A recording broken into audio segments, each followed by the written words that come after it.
Hey everybody, this is Casao, and this is the new Donkey Kong Country 2 Diddy Kong's Quest Let's Play thread. This is going to be a multiplayer Let's Play thread, actually. We have two players here. There's me, I will be playing Dixie throughout the game, and we have the real expert on this game.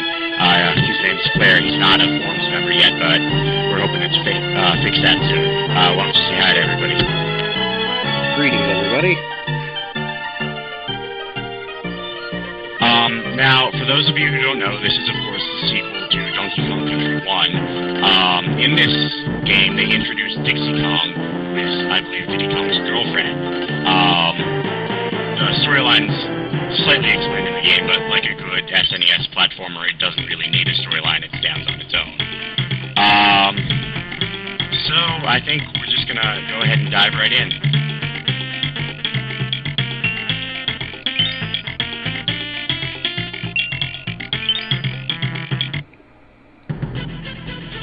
Now, the game starts taking place in an area called Gangplank, Galleon. This is actually exactly where the first game left off.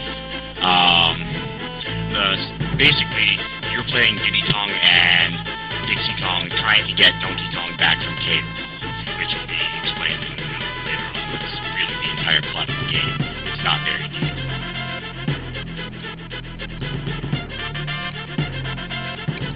Alright, well, here I go.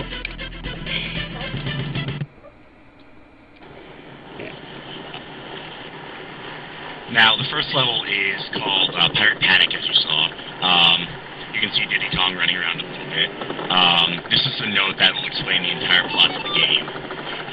I've kidnapped that lumbering fool Donkey Kong, and you will never see him again. Har, har, har, har. Captain K. Rool, who is, of course, a Donkey Kong Country villain. Now, this is the one-up balloon. It's a red balloon. This is actually an interesting game series in that it has not just 1-ups, but 2-ups and also 3-ups, which are represented by different colors of balloons. Yeah, the 2-ups are green, the 3-ups are blue, and 3-ups are nearly impossible to find. One of the other little fun game mechanics here is the DK barrel. This is essentially how you gain more hits. Each one of your Kongs, Diddy and Dixie, can withstand one hit, and if you've got the other Kong following behind you, they'll just switch off to the other person. But if you don't, you lose a life. Yeah, in one-player game, usually one player controls them both, obviously. We are in two-player team mode, which means whenever he dies or decides to switch off, we will change players, and I will take control. Now, Flare here is actually really good at this game. I played it a bit in the day of SNES, but I haven't done a whole lot. Right here is actually a good place to show off one of the team mechanics in this game. What you do is you press the A button, and Dixie Kong or Diddy Kong will jump on the other's back, and you can then use them as a weapon or an extension to reach items like that coin up there. You can't actually reach that on your own. That's our first golden banana coin, which we use to buy various things. I believe saving is free, but that's not everything else. You can find out how to beat various bosses. That barrel with the white stars was the continue barrel. If we now die, we'll start back at that point of the stage. And what I'm about to do here is enter into our first bonus level. Now, bonus levels have an actual point in this game, rather than just being 3 lives or something. As you'll see, at the end of the level, these are very simple levels at the beginning of the game, there are these things called Creme Coins. Now, the Creme Coins are used to get into the secret levels of Donkey Kong Country 2. You need 15 Creme Coins to get into each level of the Lost World. Why don't you go ahead and introduce the rhino here. Alrighty. Here we have our rhinoceros friend, Rambai. He was in Donkey Kong Country 1 and managed to make the transition over to Donkey Kong Country 2. You have your animal buddies throughout the Donkey Kong Country series. Rambai has been in every Donkey Kong Country game in some way or form. His big thing is pretty much whatever he runs into dies instantaneously. There's really no stopping him. Now, the animal companions also have an extra ability. If you hold down A button for Rambai, he starts winding up his supercharge, like so. Once you line it up, you'll let it go. You'll be able to break down certain doors and just careen over enemies.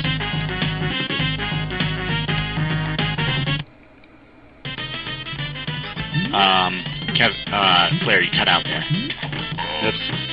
I was just saying, Rambai Supercharge will just basically destroy anything in its path. Small doors, small enemies, large enemies, etc. He is one of the more amusing animal companions to play with. I've always been a fan of just charging up and running through an entire level in one go with him when you get him. Not every stage has an animal companion, and there are, I believe, 6 in this game. Yeah, I think that's about right. What I'm about to collect here is one of the famous DK coins. Now, the DK coins don't really serve a purpose in Donkey Kong Country 2, but they serve as a sort of mark of completion. This is, after all, a platformer. And what I've just hit is the end of the level goal, which, depending on your timing, will reward you with one of a number of various things. And that's the first level. Now, in between levels, it switches controls, so now, when we play the next level, I will be running. I'm not nearly as good as Flare, so expect a lot of comedy, jumping off edges. I would expect nothing less.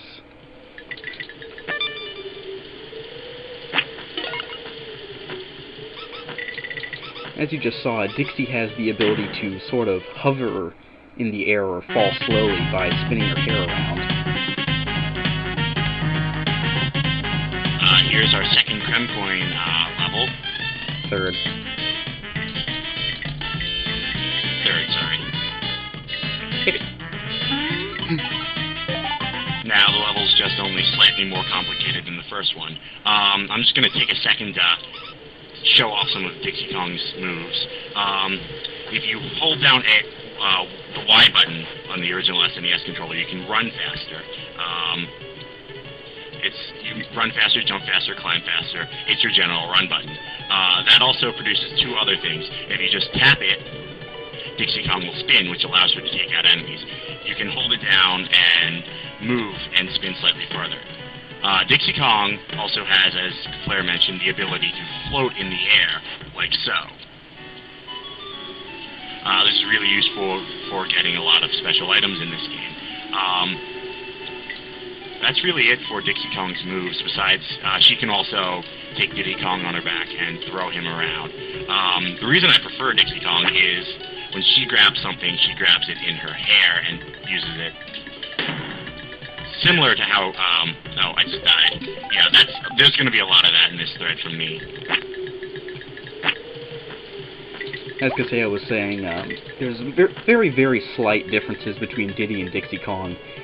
Dixie Kong will hold any item she picks up over her head, while Diddy will hold anything in front of him. This doesn't make a whole lot of differences, but it does make some bosses a little bit easier with one Kong more than the other. And here's a wonderful demo of how to roll into enemies.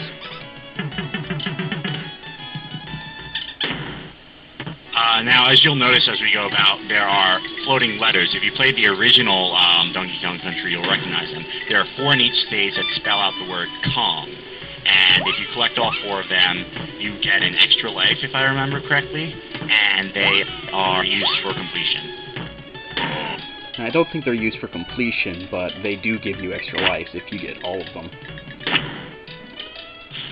Yeah, so generally it's a good idea. Now here is our second bonus level for the stage, as soon as Flare heads into the cannon. Yeah, this is a little interesting. There are a couple of bonus stages where you need to find a cannonball and carry it throughout the stage and then load it into the cannon. Once the cannon's active, then it'll put you up to the bonus stage. If it's not active, it won't do a thing.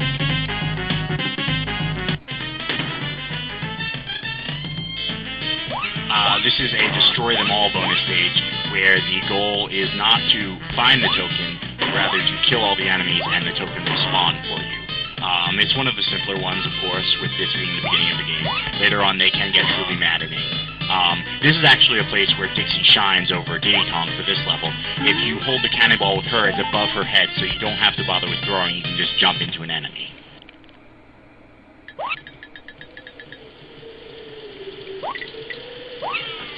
The other thing people may have noticed over here is that all the bananas, which work very similar to the famous coins of Super Mario Brothers. When you get 100, you get an extra life. The bananas will usually point your way towards a couple of secrets, or every so often they'll point you away from secrets in the later levels when you start getting tricky. Bananas are, I believe, a lot quicker and easier to find than the coins. In fact, extra lives in this game you often reach, I believe it's like about the third world, and you end up with 50 or 60 lives easily. So they expect you to die a lot and have a lot of frustration at points in this game, I guess. One-ups are not hard at all to come by, so they're very interesting. This is an example of running with the Y button. Normally you climb a lot slower than that, but holding down the Y button makes everything a lot faster. And there is our 5th Creme coin.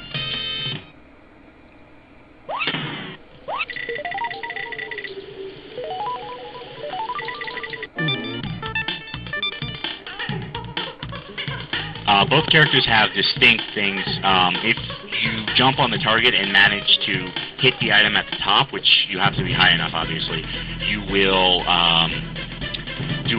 get the item and do a little dance. Diddy Kong uses that boombox, as you've seen, and hopefully we'll see Dixie's next up. This is called the Monkey Museum. I'll just show it off really quickly. What you do in here is you talk to Cranky Kong, who was the original Donkey Kong from Donkey Kong's arcade game, and he teaches you how to defeat enemies and go through levels. This is where you spend banana coins. Some things are free, some of them will cost different amounts of coins. He gives away secrets for levels. Of course, I don't need that because Flare here can tell you every single secret in every single level. Not every single secret, but an extraordinarily good deal of them. Yeah. Now we'll head on to the next stage, which is called Gangplank Galley.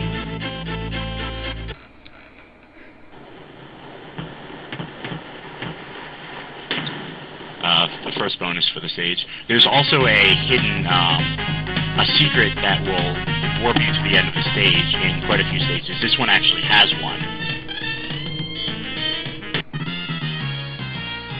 Graceful.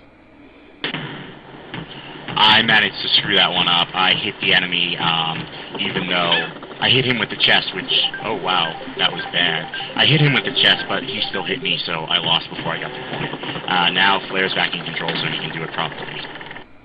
Damn, Skippy.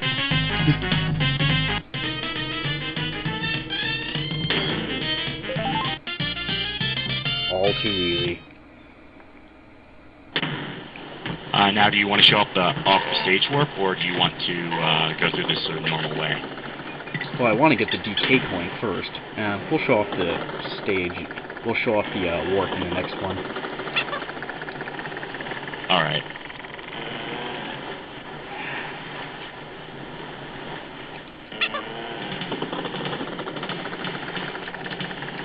Now, you might not be able to see, but there are little hooks in the sky that the two monkeys can hang off of. Dixie by her hair and Diddy Kong by his tail. There you go. He just caught it onto it. Now, this is not a particularly difficult stage, so... Oh, maybe it is. No, it's not difficult. I'm just retarded. And apparently so are you. Apparently so. We're going to try that again. Flare's in charge again, so now he can do it properly.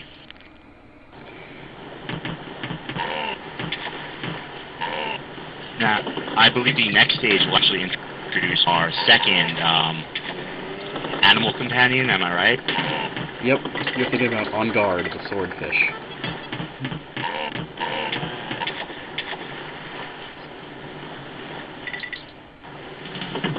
This level. Interesting fact I managed to find, on Wiki for this game.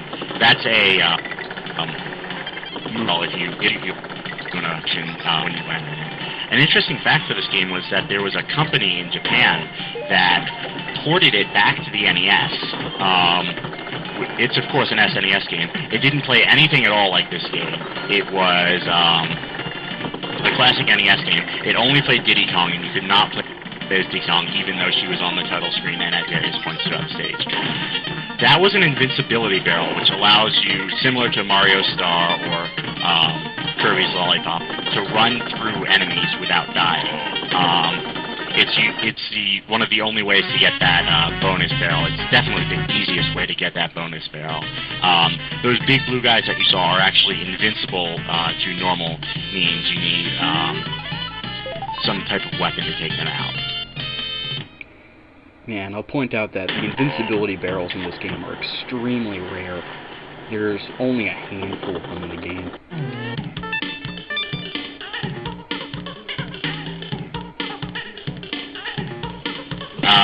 We're hoping for this video to go through the entire first world. It's not too much. It's another 2 stages, I believe, and then we have the boss. This is Lockjaw's Locker, which is an underwater level, and I'm going to kick it over to Flare as soon as it starts because he knows all the secrets for this level with finding on guard and getting to the end of the stage. Hold down right.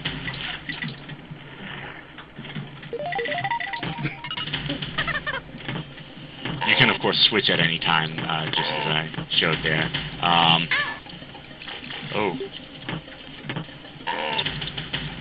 Alright.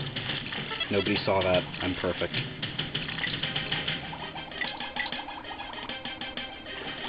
Sadly, he's a lot better than me. I thought I could figure out the secret on my own. I guess not. Yep, there I am. I'll switch over to me. I'll point it out.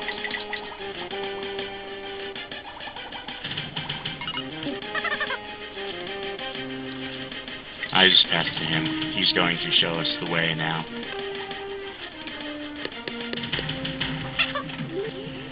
This is On Guard. He is a swordfish. He's very useful because he can run into enemies and kill them. He has a charge function similar to the rhinos that doesn't look amazing, but it allows you to break through crates underwater and similar things. It's another bonus stage. Yeah, I hate this one because it's a maze, and if you notice, the bananas actually point the wrong way to go, which really throws you off, because until now they've been telling me the truth. Thankfully, I memorized that when I was a kid.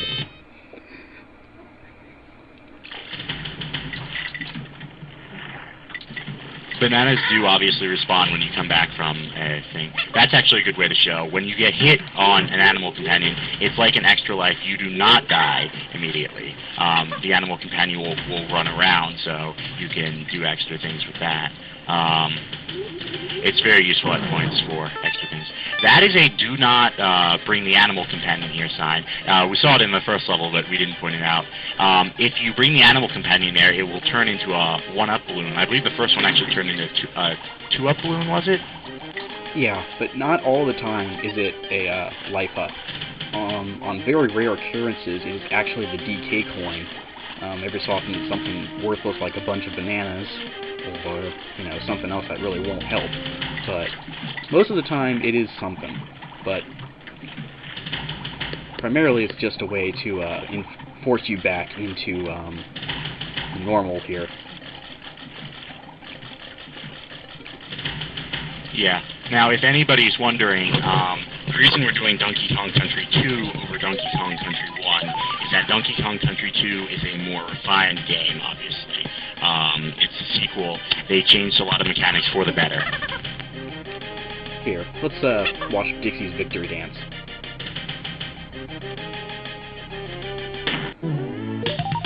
Now, I picked Dixie actually for this solely. She has the best victory dance in any game I've ever seen.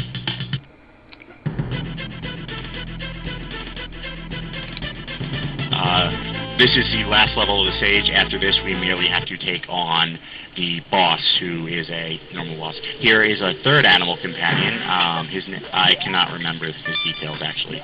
Kevin? Name's Rattly. The snake's name is Rattly. And one thing I've never understood is apparently a snake plus buck teeth equals incredible jumping power. Well, he's got all that coiled up energy. He's obviously on quite a few things with caffeine. His whole purpose is jumping. He's to reach higher places. If you notice, if he were to stand still, he naturally bounces in place.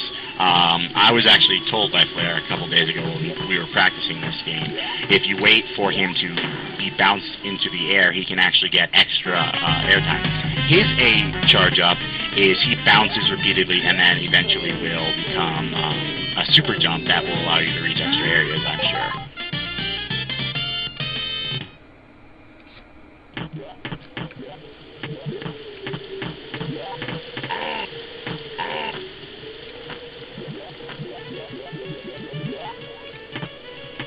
Just like that, actually.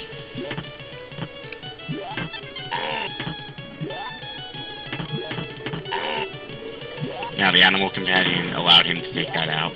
There's another no snake sign. Funny thing is, no matter where you are, you cannot pass it even if you're way above it. There it turned into a banana coin. No matter where you are, you cannot pass above that sign. You will instantly lose the animal companion, which I thought was fairly interesting programming for the time period. There's a lot of fairly interesting programming, especially when you start getting to some of the unique levels, like the roller coaster levels. Yeah. Now, I can't say how this uses the famous Mode 7 from all the other video Let's Play threads, but I'm sure we'll find it and point it out when it comes into play. That's actually very similar to one of the earlier rope bonus stages, Collect the Stars.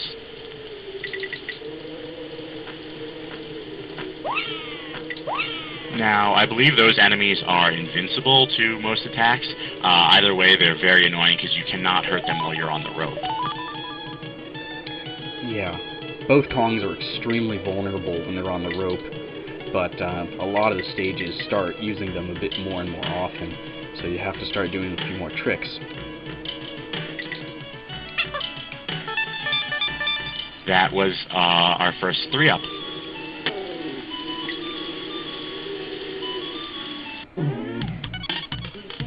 That one did not actually have a 1-up possible, but it did offer the G, which completes a 1-up. Now we're at the end of that stage, and we are ready to finish this world and get on to the next. This is actually Funky's Flights 2, which is how you get from place to place in this world, between the various worlds. This is the Crow's Nest, which, funnily enough, is the pirate ship's crow nest, and you have to fight a vulture, whose primary weapon is dropping slow-moving eggs at you.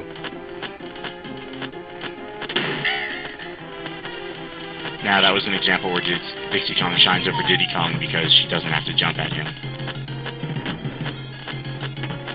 You can actually jump on those eggs on top of them before they stop bouncing, and they'll fall down to the ground right there. I'm pretty sure I'd die.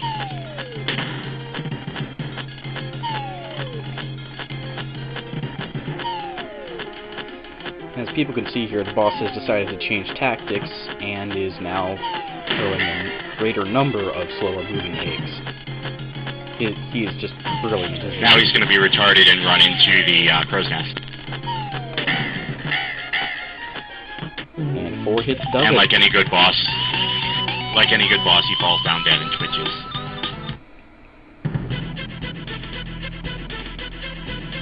That was the end of the first world. Good job, Flare. Not so good job for me, but I hope it was entertaining. Drop us a line in the thread and tell us what you think. All right. Any final words, Casao? I can't think of any right now. I'm sure they'll come up later when we get some more of the jokes. Oh, I do actually have one inside joke. Slowbeef, don't hijack this thread. No, that's asking the impossible. Alright, see you guys later. See ya.